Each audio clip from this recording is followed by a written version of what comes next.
আনন্দ ও সফলতা লাভ করবে। তার জীবনে আনন্দ এবং সফলতা আসবে। আসসালামু আলাইকুম। আমি নুসরাত জাহান সামিয়া আরও কিছু স্বপ্নের ব্যাখ্যা নিয়ে উপস্থিত হলাম। আমার স্বপ্নের ব্যাখ্যাগুলো অবশ্যই আপনারা মনোযোগ সহকারে শুনুন।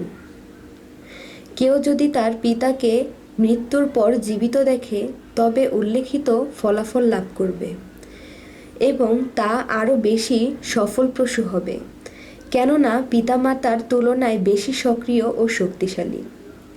কেউ যদি তার দাদা দাদিকে মৃত্যুর পর জীবিত দেখে তবে তা তার সৌভাগ্যের জীবন ও সাফল্যের প্রতি ইঙ্গিত করে। কেউ যদি তার মাকে মৃত্যুর পর জীবিত দেখে তবে সে চিন্তামুক্ত হবে এবং চিন্তা থেকে দূর হবে। কেউ যদি তার মৃত পুত্রকে জীবিত দেখে তবে এমন দিক হতে তার শত্রু হবে যে অজ্ঞাতসারে অপরিচিতা হয়ে তাকে দেখতে লাগলো। সূরা আল কাসাস আয়াত 11।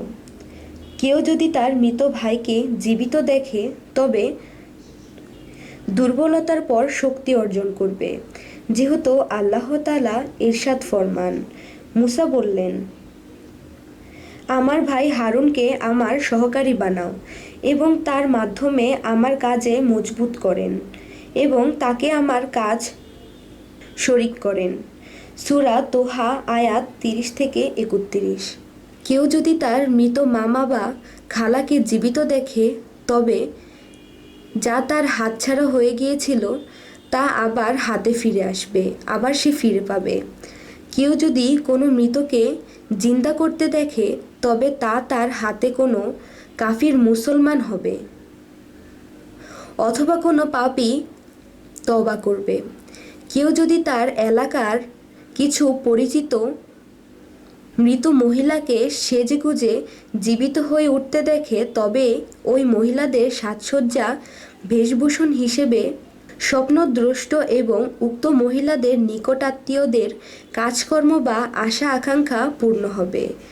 যদি মহিলাদের জামাকাপড় সাদা দেখে তবে ধর্মীয় বিষয় আশা আকাঙ্ক্ষা পূরণ হবে, আর যদি লাল দেখে তবে খেলতামাশা জাতীয় আশা আকাঙ্ক্ষা পূরণ করতে পারবে কিংবা পূর্ণ হবে। আর যদি কালো দেখে তবে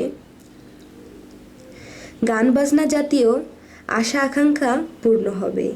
আর যদি পুরাতন ছেঁড়া ফাটা দেখে তবে দরিদ্রতা ও চিন্তা ধারণাও করতে পারবে না। কেউ যদি তার মৃত কন্যাকে জীবিত দেখে তবে দুঃখ কষ্ট দূর হবে এবং আনন্দ ও সফলতা লাভ করবে।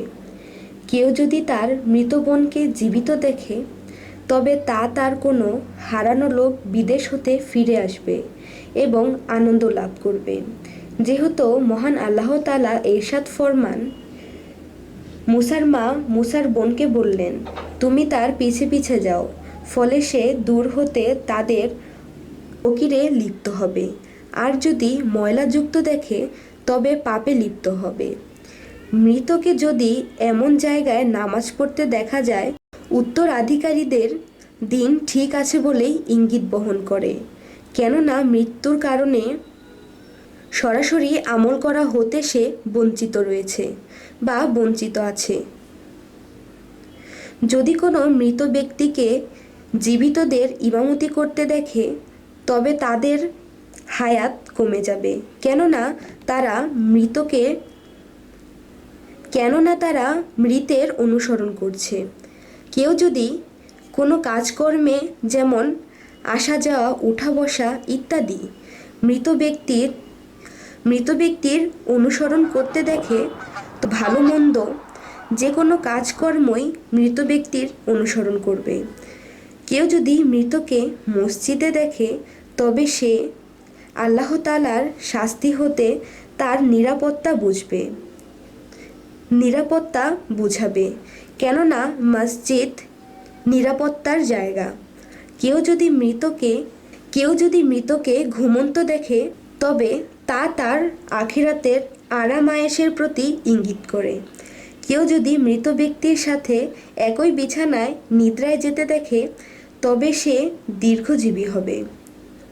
কেউ যদি মৃতকে জীবদ্দশায় যেখানে নামাজ পড়তে দেখত সে জায়গায় ছাড়া অন্য কোথাও নামাজ পড়তে দেখে, তবে তার ব্যাখ্যা হলো জীবদ্দশায় সে যে সৎকর্ম করে এসেছিল বা করেছিল, যে সমস্ত ওয়াকফ বা দান খয়রাত করেছিল, তার সোয়াব তার কাছে পৌঁছেছে। আর যদি মৃত ব্যক্তি কোনো প্রশাসক হয় তবে তা তার বংশধরের মতো প্রশাসন ক্ষমতা লাভ করবে। কেউ যদি মৃত ব্যক্তিকে ঘাড়ে অভিযোগ করতে দেখে তবে তাকে স্ত্রীর মোহর আদায় না করা অথবা যেহেতু ধন সম্পদ নষ্ট করার সম্পর্কে জিজ্ঞাসাবাদ করা হচ্ছে। এই বলেই শেষ করছি আমার এই স্বপ্নের ব্যাখ্যা। সামনে আরও ভালো ভালো স্বপ্নের ব্যাখ্যা পেতে অবশ্যই আমাদের চ্যানেলটি সাবস্ক্রাইব করবেন এবং সাবস্ক্রাইব করে আমাদের সাথেই থাকবেন। আল্লাহ হাফিজ।